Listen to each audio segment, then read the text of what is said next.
What's up, Bills Mafia? Welcome into Highmark Stadium on the heels of a Buffalo Bills victory, 24-18. They had to make it a little bit interesting, right? That's the bit, right? We got to get into these close games at the end of games the last couple of weeks. I mean, one-score game Jags, one-score game Giants, one-score game Patriots.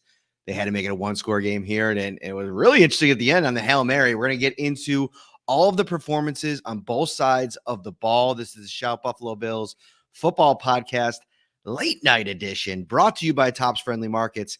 Are you ready for Sliders Sunday, the next Bills game, Sunday Night Football, Bills and Bengals? Every time you visit slidersunday.com, you have a chance to win free products, brand swag, tailgating gear, trips, and much more. One chance per day, no purchase necessary. Ryan, I'm going to bring you into this show, and where we have to start is the start of the game for the Buffalo Bills. They possessed the ball in the first half 6 times, 2 touchdowns, a field goal, a turnover on downs, an interception. All in all, though, getting the monkey off their back to a degree, scoring 17 points in that first half, a big switch. And a lot that went into it was, going up tempo. Josh Allen decided finally it's okay to run again. Yeah, things that we talked about, Matt, throughout this past week, throughout the past few weeks, letting Josh Allen run with the ball. And, I guess the downside to it was what we saw. He got tripped up on one play, landed on his shoulder, had to go to the blue medical tent at one point.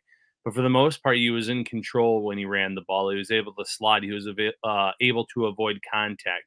The up-tempo part of the offense, again, something we said, hey, they look really good in this 2-minute drill. Why aren't they going more up-tempo? They come out in that.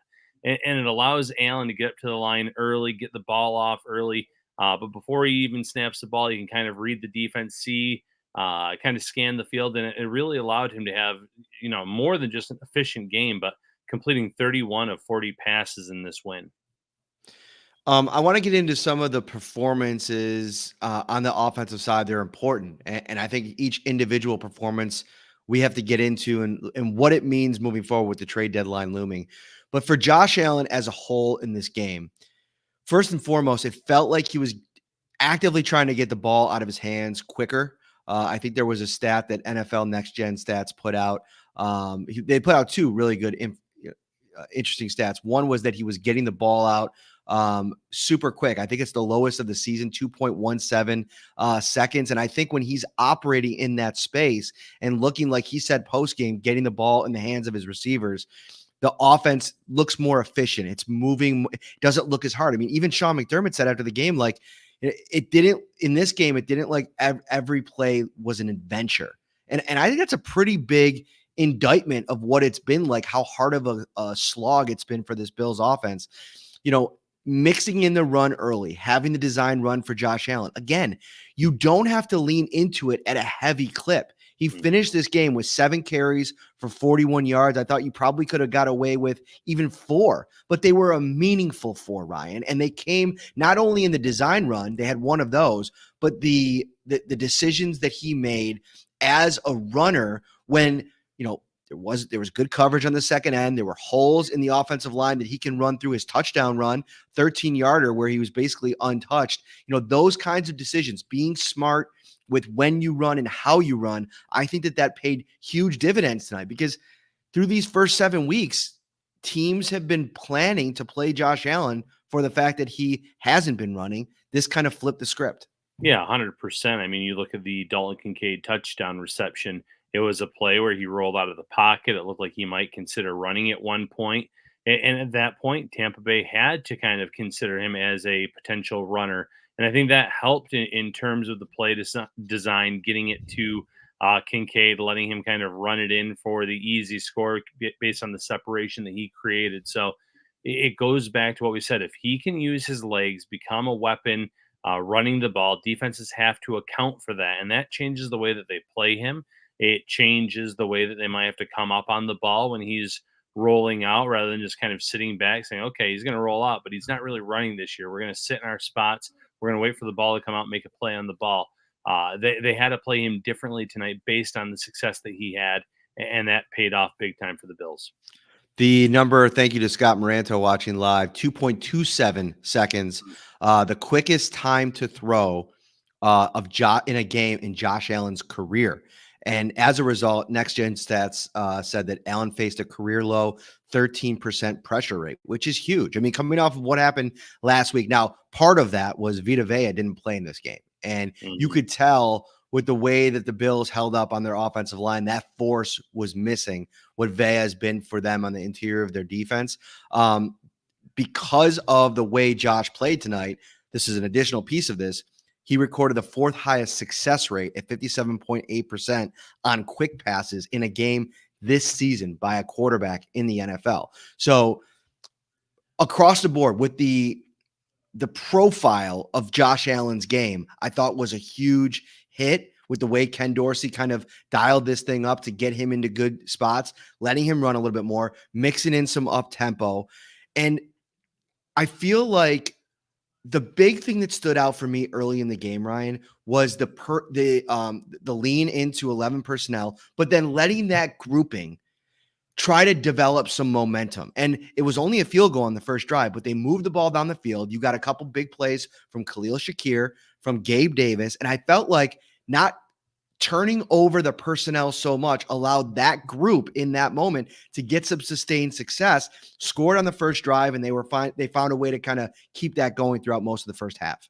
Yeah, the 11 personnel looked very efficient tonight. And, at the end of the day, they did only put up 24 points, but they had a lot of successful drives. And they were kind of playing conservative toward the end to kind of chew up the clock and try to run the clock out on that game. But when they were going up tempo, when they were in this not new personnel, but this personnel package that they were leaning into heavily with only one active true tight end in this roster, you saw the way he was able to spread the ball around.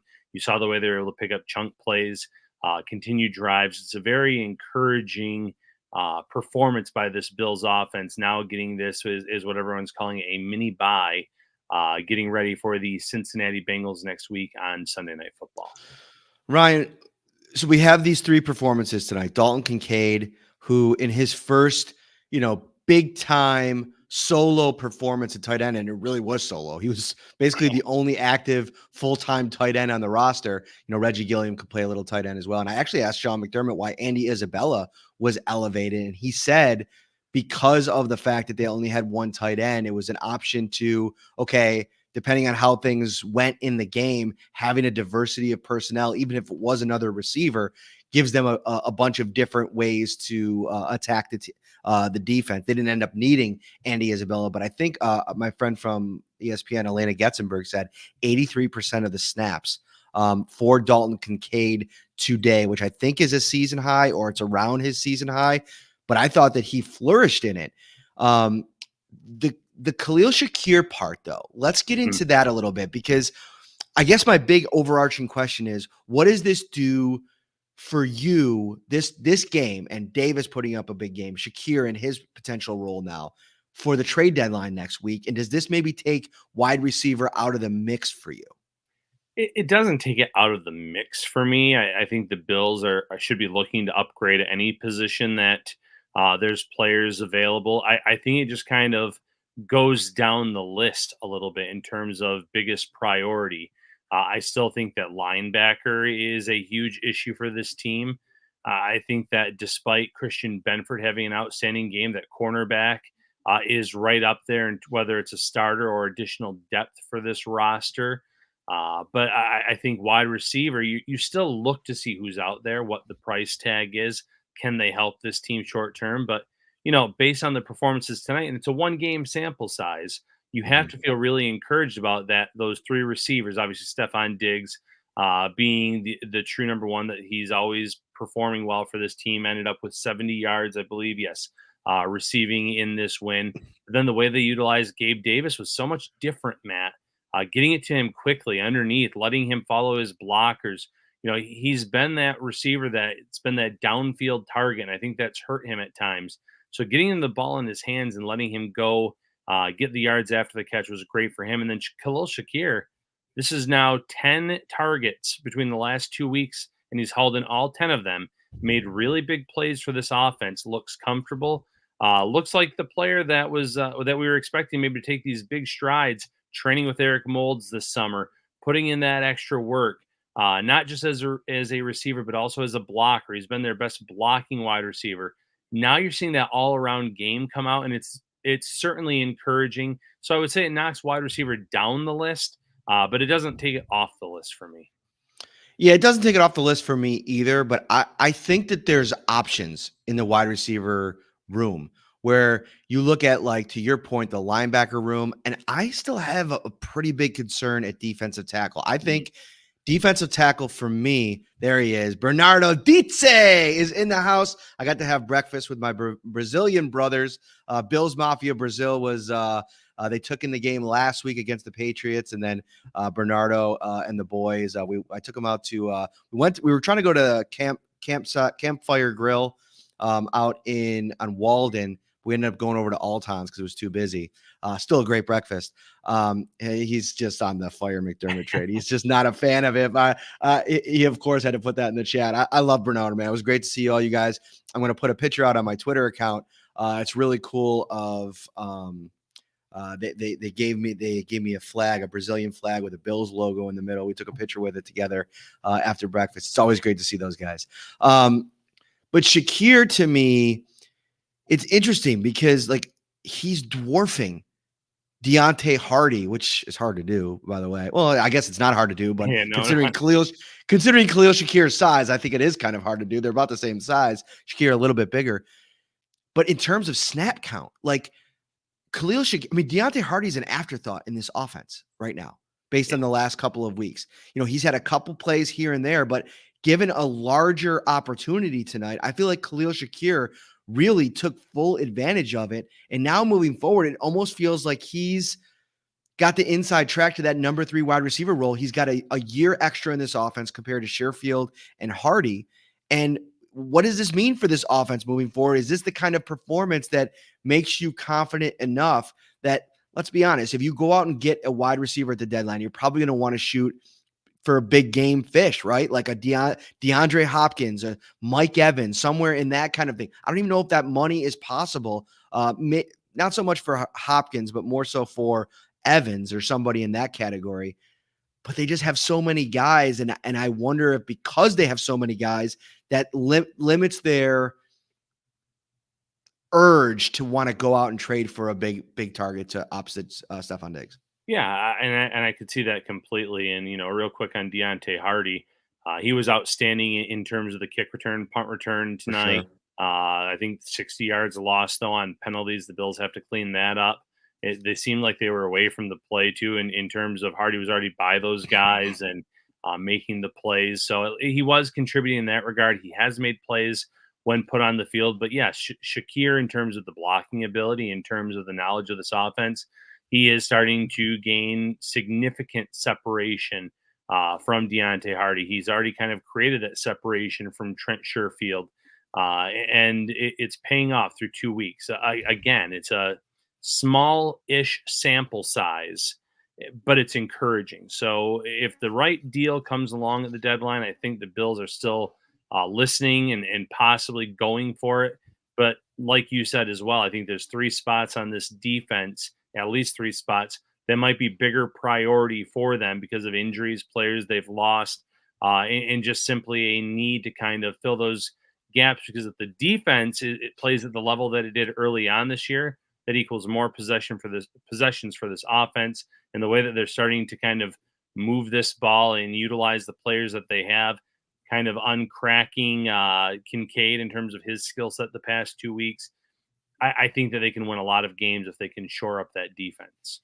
You can tell it's 1:30 in the morning almost, with both of us saying all kinds of different weird words. Uncracking. That's a new one. I like that. Uncrack, Mr. Kincaid. That's a good way to go. Speaking of uncracking, why don't you uncrack your 2-week free trial to become a Shout Bills insider? 716-528-6727. That's 716-528-6727. Text that number. Get your 2-week free trial. $3.99 a month after that. And the Shout text line, as always, is brought to you by Carrie C. Byer, attorney with the law offices of Francis M. Litro, located at 237 Main Street, Buffalo, New York. If you or someone you know is seriously injured, give him a call, 716-852-1234, or check out litrolaw.com. Gabe Davis, boom or bust, every single time. It is hit or miss. When he is good, he is so good, and they were feeding him tonight. He made a couple of really good catches, was kind of fighting for a couple of them after the catch. He's not as much of a threat after the catch as I feel like even Hardy and Shakir have been. And super chat here from Christopher Diamato, where Gabe and Khalil showcased for trades tonight. I don't think so. Again, I think this goes back to what we were talking about a few minutes ago, and that this is a situation where they know what they can get out of these players at times. And, this is not an elite Tampa Bay defense, but they have a good front. They have a good secondary. They got some good linebackers. And I think this was a good performance to build off of. 427 total yards, 115 yards rushing. And I thought, maybe they could have rushed the ball even more. 14 for 67, 4.8 a carry for James Cook. Only one target for Cook in the passing game. But I think a lot of the reason why he wasn't featured in the passing game is because look at 12 each targets for Diggs and Davis, 6 for Shakir, and then 7 for Kincaid. It was a night where the receivers, the pass catchers, really got heavily involved. Yeah, and I agree. Not being showcased for a trade. Sean McDermott tonight said how steady Khalil Shakir has been. This team, this coaching staff has praised Gabe Davis. I know he's in the final year of his rookie deal.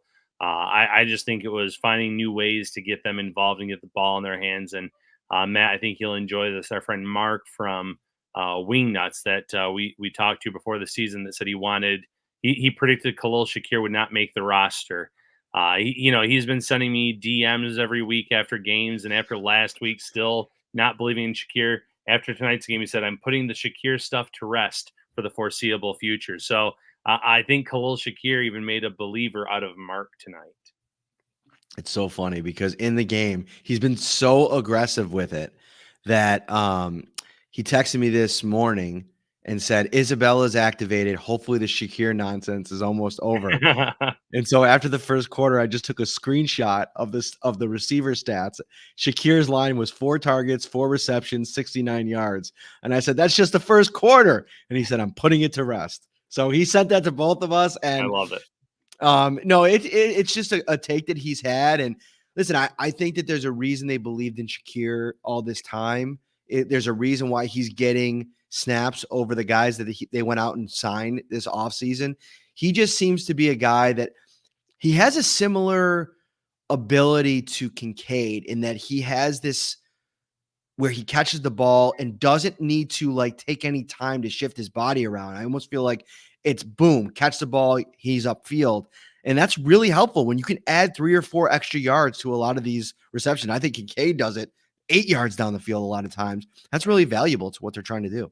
Absolutely. And the funny thing is about Shakir, I think he has sneaky speed that people don't realize. He ran a 4.43 at his pro day going into college. He has some speed to his game, and he's shown that at times, catching the ball, going down the sidelines. We saw that first catch, or maybe it was the second catch tonight, but made one guy miss, lowered his shoulder and hit a defender and kept going after that too. So picking up some tough yards, making guys miss, using his speed. There's more to his game than what meets the eye. Yeah, it's got I just retweeted it, the Kyle Brandt angry run symbol. Jordan Poyer and that entire group on the sideline was absolutely going wild celebrating that play. And that's the kind of thing that it's more than just the play itself, getting the big 20+ yard gain. It's about what that does to energize your team, especially for an offense that's been looking for a spark. I don't want to get too much into the offensive line because I'd like to go back and watch that a little bit. Josh Allen, very complimentary of the effort up front, obviously much better than a week ago, but we already mentioned no Vita Vea probably had a big piece to do with that. Let's get to the defensive side of the ball here and our immediate reactions. And I mentioned defensive tackle as maybe an area that, the Bills are going to have to ask themselves some really honest questions. Ed Oliver was phenomenal tonight. Mm-hmm. He has been phenomenal. every time he stepped on the field this season. I was a little bit concerned about where he'd be at health wise, but he didn't look to miss a beat. He was out there. He was in the backfield. He was part of tackles in the run game. Had another sack. He's now on track, even after missing the game. His pace is 11 sacks on the season, which would more than double his career high, which he set as a rookie. He's tied with it right now at 5 sacks. Ed Oliver is so important. Mina Kimes tweeted it during the game. We've been on this for months since the deal was signed in June, that this was going to very quickly become a bargain that even the most critical Bills fans are going to agree upon and say this was a brilliant move at the time they made it to ink Oliver to an extension. He is outplaying the contract like he said he would through 8 games. It's still only half a season. We'll put that to bed. Eli Anku on the practice squad doesn't get elevated tonight. He's probably just, getting some time back, and Settle, Poona Ford, Jordan Phillips were all able to go tonight. So they went with that 4. I have serious concerns about those 3, Ryan. Jordan Phillips had a couple moments today. Poona Ford and Tim Settle had a couple moments in the second half where I felt like they were getting comfortable and making some more plays. But man, were there times where, I don't know, it's just like Poona Ford at one time just getting absolutely erased from a play, ended up being like, I think, a 12 or 15-yard run. Settle kind of out of position on a couple plays that I noticed. Again, I want to go back and watch it back, and maybe I'll have a bit different take. You were shaking your head. I think you got a different take already. But I'm just knowing where they're at. If Ed Oliver were to miss time, I have big questions about that next 3. Yeah, and that's just it. And that's what my take was. I thought that Poona Ford looked night and day better with Ed Oliver in the lineup than what he was doing last week without Ed Oliver. Like you said, late in the game, I thought Poona Ford came on. There were definitely some problems early on. I thought they were giving up some running lanes early in this game when the Buccaneers were running the ball. I thought they were getting washed out. But Poona Ford came on strong late in the contest. Some nice plays in run defense, quarterback hit on Baker Mayfield, made some really nice plays down the stretch for this team. Jordan Phillips, it's so funny how football works, because this was a nail biter. This was a Hail Mary that realistically could have been caught by Chris Godwin had he spotted the ball. But Jordan Phillips, he's holding on to Baker Mayfield. If he just holds on to him, they blow the whistle dead. The Bills win by probably 14 points. And we're talking about a completely different ball game here. So he made some nice plays. He had what should have been the game-ending sack. He didn't mean to pull on the face mask, obviously. It just happened. But those are the little things that happen there. But you're right. When Ed Oliver is not in this lineup, this defensive tackle position is completely different and not in a good way. So that's high on the priority list in terms of, can you get someone where they're going to, 1, upgrade this defensive tackle rotation, 2, someone that you also will have some peace of mind in the event that Ed Oliver were to miss time again this year. I don't think Tyrell Dotson can play against the Chiefs or the Bengals. I have a real concern about him in coverage against those 2 teams. And, to this point, they haven't even played really any explosive offenses outside of Miami. Obviously, Matt Milano was healthy in that game. They still had Daquan Jones. It was a completely different defense. But we're talking about an offense that's trying to figure out a way to consistently score points. When they break through, I still believe this is an elite offense that is going to figure it out eventually long term. I think that tonight was the planting of some seeds that I think there'll be some flowers that grow here over the. Is that the right thing? Do you plant seeds to grow flowers, or do you plant seeds to grow like food? Both. I mean, there's you need seeds to grow flowers. Come on, take me back to science class here, Ryan. I don't know, dude. You gotta sprinkle something down there. Is it the seeds? Yes. Okay. You're right. Dude, it's late, man. I am tired. Is it seeds? All right. Yeah, it's seeds. I was waiting for a comment. Somebody help us out here. I look to you, Ryan. You're the teacher in this whole situation. And I'm not very abrupt to tell you that, yes, this is not a science thing to say that you need seeds to grow flowers. Yes, you can buy flowers at different places too that are already kind of there and plant them, bulbs and seeds, and See, there you go. So you got to plant bulbs. There's more dude. things you can get the it's flowers. Not seeds, bro. Oh It's my bulbs. word. You got to Oh put the my, bulbs in the get dirt. out of here. Dude, I'm exhausted. I'm shot. So like, let's move on off the flower talk. Um, let's go to the cornerback position because this was the talk of the pregame as Kyer Elam inactive, potentially marking the end of his tenure in Buffalo. And what I mean by that is, listen, can we get past next week's trade deadline and Kyer Elam still be on the Bills roster? For sure. But I think the message that was sent today and the way that Sean McDermott answered this question after the game, it's just like, I don't know how they come back from this. Right. You have Josh Norman, who actually comes out and provides a spark on special teams, so Special much teams so that guru. I know after the first two plays, first two kickoffs, he made such good plays and tackles that on the third and the fourth, the Tampa Bay Buccaneers had fair catches. So kudos to that move. Josh Norman played pretty well. I don't know what it's going to look like if he actually play cornerback in a game, but I guess that's down the road. I think that you're definitely up against. I know a lot of people have been saying on social media like Kyer Elam doesn't have any trade value. I think he still does. Oh, I think absolutely. I think there's a team that's going to see what he was coming out of college, former first round pick, that 4.3 speed, 4.3 speed, and say, okay, he's just in the wrong scheme. We'll get him in our system and it'll be different. So I think that there's definitely value there. And I think, this was to me an admission that in a game like this, there would have been no problem going Kyer Elam in this game as a backup, right? Like against this offense. Like, I don't think you're overly scared. So to make this move and then to say, as Sean McDermott did after the game, that it was a decision based on giving the team the best chance to win without saying anything of like support of Elam. Right. It just feels like they're done with him. Yeah, and I'm going to push back on your could he still be here after the deadline? I think it would be a mistake if he were, because like you said, it's over in their eyes. In my opinion, if you're activating from the practice squad a 35-year-old cornerback, and again, nice job on special teams tonight, over your first round pick from a year ago, who you can't even get out there, he's a healthy scratch. That tells the entire story to me, Matt. And going back to the trade value talk, there's 100% trade value still for him because this is a player on a rookie contract. This is a player like you said, there's going to be defenses that say we think he fits our scheme, and we can get him for pennies on the dollar, so to speak, or in a player for player swap.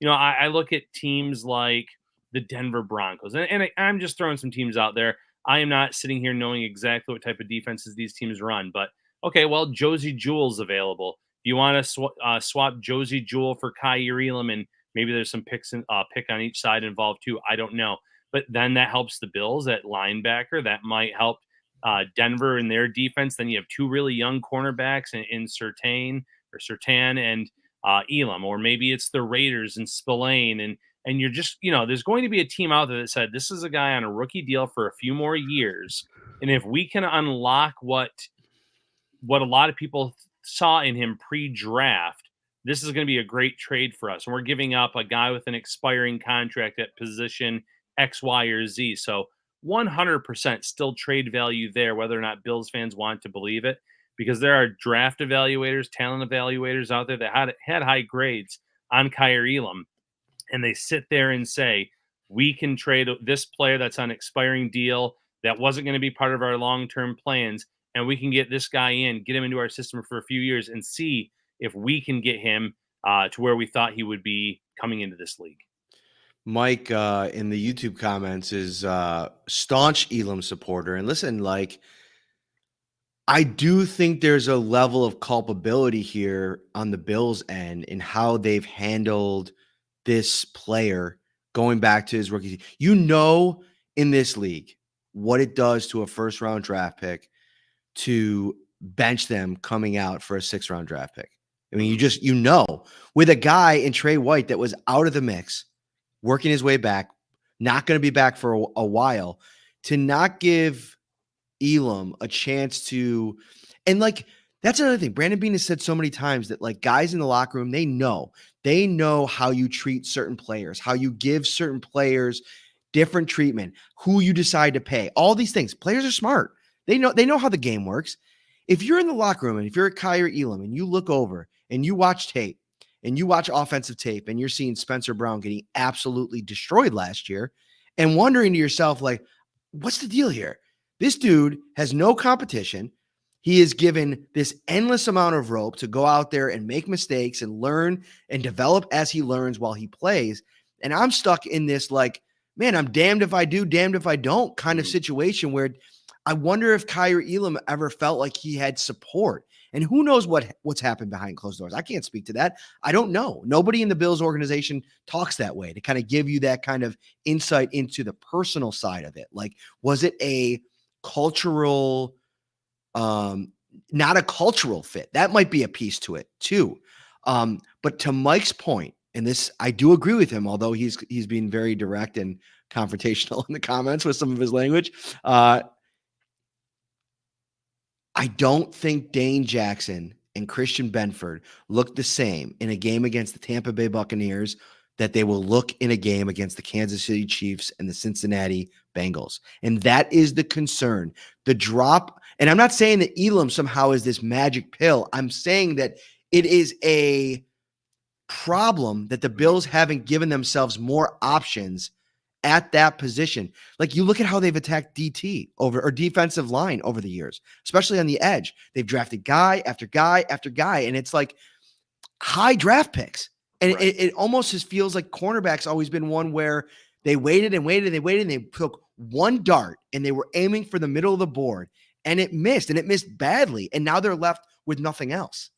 And it's tough because, you want to criticize the coaching staff maybe for not being able to develop this talent, this guy that has a really good pedigree, good bloodlines. But at the same time, this coaching staff developed Christian Benford and it developed Dane Jackson. And while I agree with you that, the results against some of these high flying offensive teams, I don't have as much faith in this 1-2 punch at cornerback. They have had some successes developing guys at the position. Not quite the same, but we've liked the development we've seen from Jamarcus Ingram. We've liked some of the development that we've seen from some of these younger players over time. It just didn't click with Elam. And like you said, we don't know the exact answer. If I were to guess, Matt, it comes down to the fact that he seems to lean on his physicality, but it goes too far in games and it leads to penalties. And it was an issue during training camp his rookie year, is an issue during training camp this year. When he's gotten onto the field at times this year, he was penalized for holding, for pass interference. That's just something that Sean McDermott doesn't tolerate. And I think that, to me, is what stands out. So going back to the trade deadline, as much as I'd like to see a linebacker added, because I think that's also a big need, cornerback to me is the number one position to attack at the deadline. If you can get a Dante Jackson, go out and get him from Carolina. Bears have a good cornerback or cornerbacks that might be available. I'm all for that as well. See who's out there, assess the market. Surtain is the pipe dream. I think that you would have to go with a huge trade package to get him. He might be worth it, but I don't see the Bills going that route. But get someone that fits your zone defense, that's an upgrade over what you have now, and then you can slide Benford and Jackson to a rotation for cornerback too. I think Benford had a really nice game tonight. I'll go back and rewatch it again, but he really impressed me. Maybe you have him there and Dane Jackson kind of as that cornerback 3, and then I feel a lot better about this group. There was no true replacement for Trey White, and I know Trey White had his own struggles coming back from his injury, but they're missing a piece there, and that's the biggest piece. Because come playoff time, you're right. You have to be able to slow down some of these offenses. You have to be able to shut out some of the big name receivers, and I'm not sure the Bills can do that with who they currently have. All right. I'm looking at a very active chat line here on the side. People are getting excited for the trade deadline. We will have a show for you next week, probably an early week show as we take the next couple of days off for the long weekend here. We're going to use this as the mini buy as well. We'll be back with Monday, and then we'll do a Wednesday show as well, reacting to any move that does happen. We'll have like an immediate reaction if there's a big trade as well. We like doing those this time of year. Speaking of this time of year, start your Slider Sunday winning streak with King's Hawaiian this football season and earn rewards to redeem for free product. Visit the Tops Deli section and look for the bright orange King's Hawaiian displays to scan the QR for a chance to instantly win tailgating prizes, and then visit topsmarkets.com/Slider Sunday for Slider recipes, sure to impress. He is Ryan Talbot. I am Matt Parrino. The Bills improved to 5-3 on the season. Josh Allen says that he wishes the Bills were 8-0, but you got to do what you got to do this time of year. It's going to be an interesting stretch here. It gets hard now. The easy part of the schedule is over, Ryan, and we'll dive into what's to come next week. All right, everybody, have a great night. Talk to you soon.